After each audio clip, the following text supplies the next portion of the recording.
Hello, ladies and gentlemen, boys and girls. Dr. Pathak here talking about analysis of Mars placement in different house. And today we are going to talk about when Mars is positioned in the 5th house. As in when we make an analysis about Mars, the first thing that we should always keep in mind, how is the Mars? What is the nature of Mars in terms of the connection with other planets, conjunctions of other planet?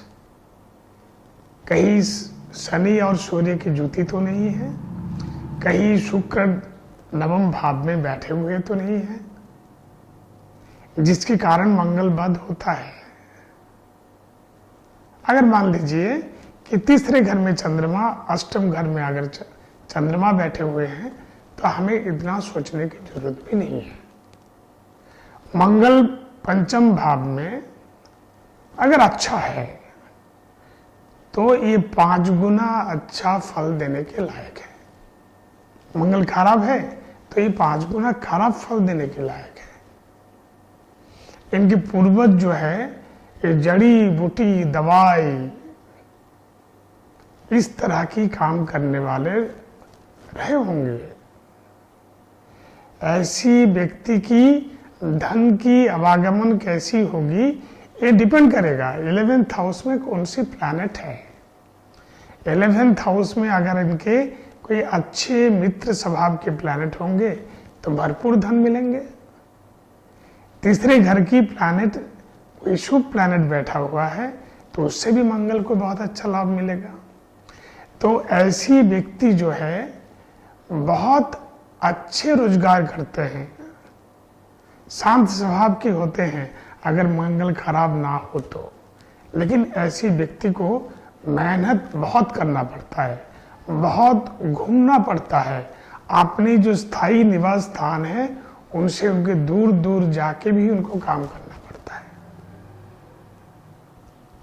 ऐसी व्यक्ति के पास रोजगार बहुत होता है, बस एक ही चीज की कमी रहती है कि उनके मन में इतनी बेचैनी रहता है कि वो रात को चैन से सो तक नहीं पाता है। इनके बच्चे लोग बड़े अच्छे होते हैं और इनके बच्चे जो है ना बहुत रीच होते हैं। अगर कहा जाए कि मंगल पंचम जो है ऐसे जातक जो है धनी बच्चों की माता पिता है तो ये कहने में कोई अतिशयोक्ति नहीं होगी। डिपेंड करेगा, मंगल शुभ होना चाहिए। तो इनके अंदर हमें जो सबसे कमी नजर आई कि ऐसी व्यक्ति की कोई मानसिक स्थिरता नहीं है, बेचैनी में रहती है, नींद नहीं आती है। तो उनके लिए क्या शानदार उपाय हो सकता है? उपाय जो है चंद्रमा से मिलेंगे, सूर्य से मिलेंगे। तो चंद्रमा के उपाय हम देते हैं। रात को जहां आप सोते हैं सिराने में एक लोटे में पानी भर के उसकी मुंह को खोला छोड़ के आपकी खाटिया के नीचे या आसपास कहीं रख दे। सवेरे उठ के अगर आप कोई कांटेदार पेड़ में वो पानी को निरंतर आप डालते चले जाएं, कम से कम 43 डेज करें।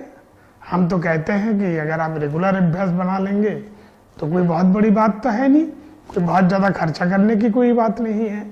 एक अभ्यास की बात है, एक डिसिप्लिन की बात है। इसको निरंतर करते जाइए और आप देखिए कि कितना चैन से आप रह रहे हैं। लाल किताब ये कहते हैं कांटेदार पेड़ क्या होता है, जैसा बबूल की पेड़ सबसे बढ़िया उपाय है।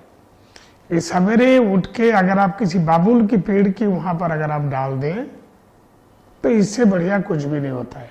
बाकी अगर बबूल की पेड़ आपके घर के आसपास नहीं है तो कोई भी कांटेदार झाड़ीदार कोई भी पेड़ के अंदर आप उसको अर्पण करें। ऐसा निरंतर 43 डेज तक करते चले जाएं, आप देखेंगे कि आपकी मानसिक स्थिति और आपके बड़े चैन से बड़े आराम से आप रात को सो रहे हैं।